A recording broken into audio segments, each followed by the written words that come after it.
ধন্যবাদ মাননীয় স্পিকার। বৃহস্পতিবার জাতীয় সংসদের অধিবেশনে সংসদ সদস্য মোহাম্মদ মুস্তাফিজুর রহমান বাবুলের এক প্রশ্নের লিখিত উত্তরে স্বাস্থ্যমন্ত্রী জানান, দেশে চিকিৎসা ও নার্সিং শিক্ষা সম্প্রসারণ, আধুনিকায়ন ও গুণগত মানোন্নয়ন এবং সর্বস্তরের স্বাস্থ্যসেবা নিশ্চিত করা বর্তমান সরকারের অন্যতম লক্ষ্য।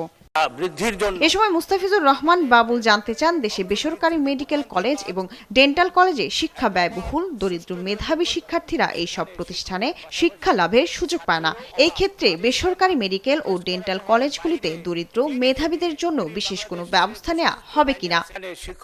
উত্তরে স্বাস্থ্যমন্ত্রী সরদার মোহাম্মদ সাখাওয়াত হোসেন বলেন, বর্তমানে বেসরকারি মেডিকেল ডেন্টাল কলেজে MBBS, BDS কোর্সে অসচ্ছল ও মেধাবী শিক্ষার্থীদের জন্য 5% মেধাবী ও অসচ্ছল কোটা চালু রয়েছে। বৃদ্ধির জন্য এবছর 5% হারে মোট 394 জন শিক্ষার্থী বিভিন্ন বেসরকারি মেডিকেল ডেন্টাল কলেজে এই কোটায় ভর্তির সুযোগ পেয়েছে।